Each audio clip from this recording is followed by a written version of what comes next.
Before we start, let's consider what it is we are looking for.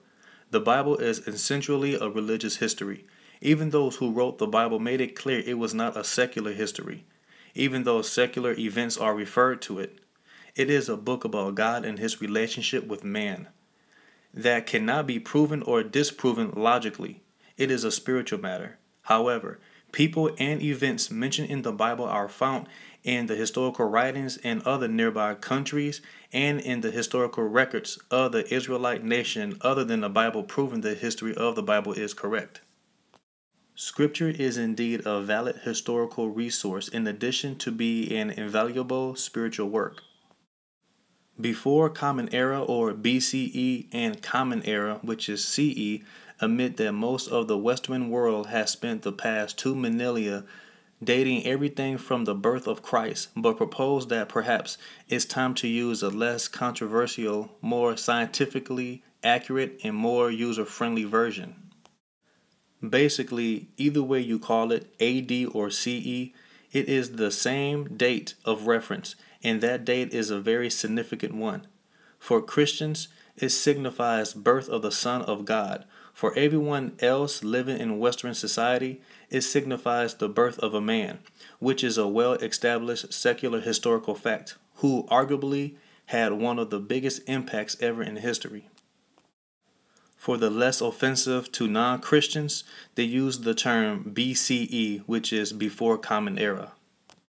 Several centuries after the AD-BC identification of historical dates became popular, a new movement developed among scientists, historians, and some religious leaders. The time following the birth of Christ was now referred to as the Vulgar Era in some circles. The meaning of the word vulgar actually meant common at that time, not distasteful or offensive. Eventually, many areas of the Western world adopted the less Christ-central term, Common Era. Historical dates occurring before the year 1 CE will be considered BCE, short for Before Common Era. If we are so careful not to offend non-Christians, then who is the one to protect the feelings of Christians? Separation of church and state? Why is our government supporting the churches of atheism and Scientology?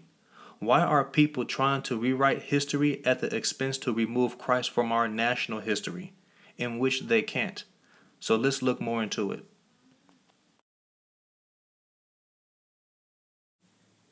World History 2nd edition, pages 69, 70, and 71.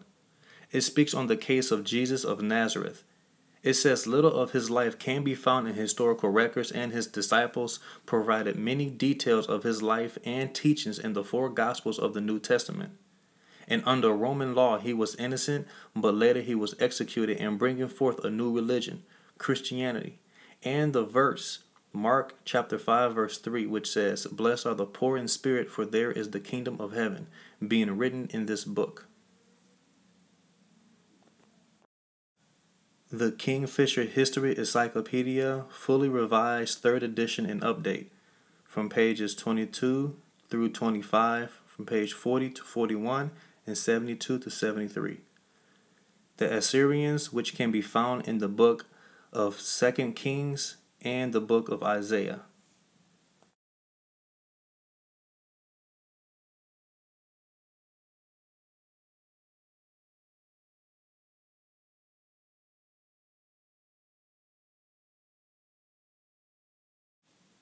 King Solomon, who can be found in the 1st and 2nd Kings in the Bible and in 1st and 2nd Chronicles and 2nd Samuel, the author of the book of Proverbs.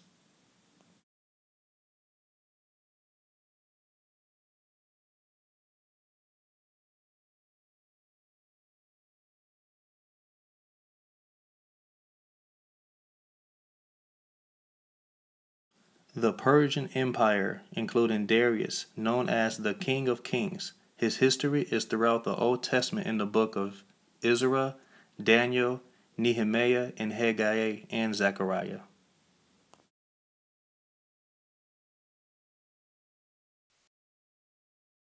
On this page, it speaks about the time of Christ's early missions to the time of his death and resurrection. Around the time of Jesus, was born, there were many faiths and beliefs in the Roman Empire, and within 400 years, Christianity became dominant.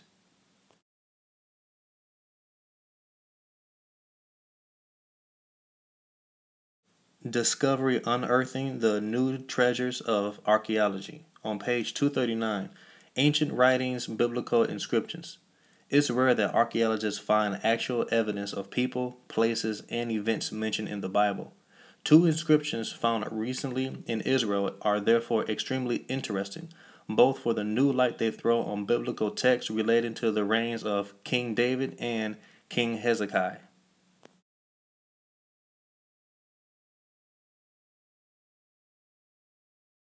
National Geographic, Eyewitness to History from Ancient Times to the Modern Era, page 19, 59, 63, 120 through 127. On page 19, the verse Genesis chapter 2, verse 7 is written.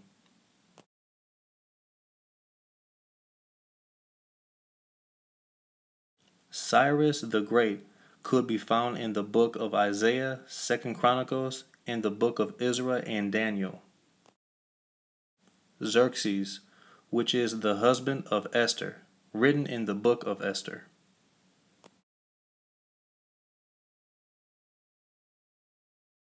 The Dead Sea Scrolls.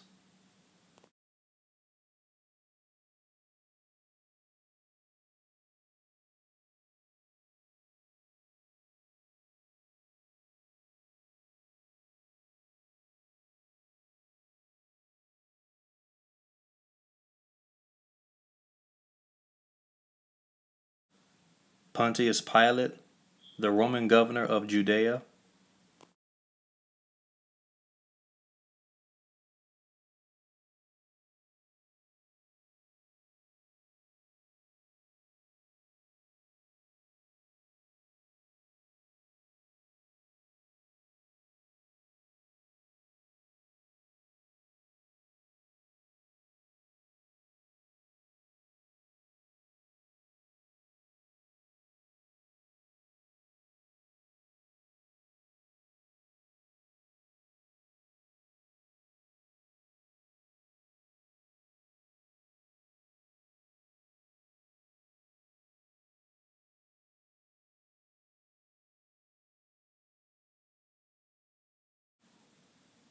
Harold the Great.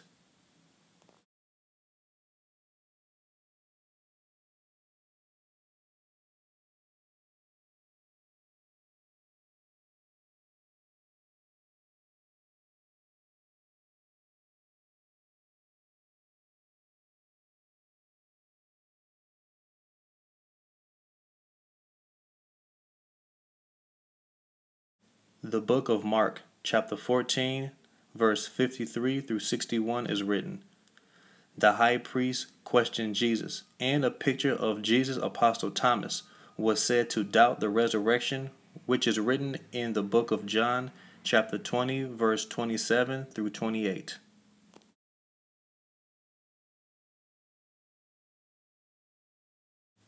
The New Atlas of World History, Global Events at a Glance. On page 57, you can clearly see that Jesus is born at Bethlehem.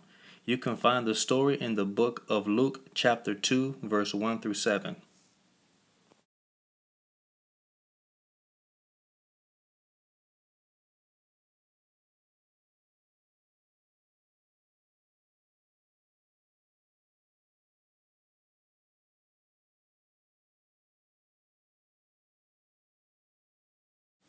On page 60, you can also see where it says Jesus of Nazareth is crucified at Jerusalem. The story can be read in the book of John chapter 19, verse 17 through 20.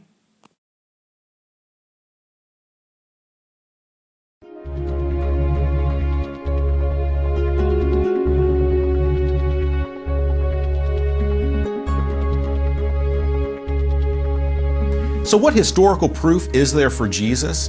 Well, we have to recognize that one of the things people say sometimes in attacking the gospel is that they say, you know what, there's not any references to Jesus, or very few in the Roman historians or anything like that. Therefore, he must not have existed, or he wasn't who the New Testament says he was, because surely he would have been mentioned. Well, part of the problem when people say that is simply that they are assuming a written culture. We live in a written culture. If something happens to us today, it goes on the internet in written form, or it goes in a newspaper in written form in a very short time period. But the people then were an oral culture. They passed things on for a long time by word of mouth and would memorize things to pass them on word of mouth, generation to generation even.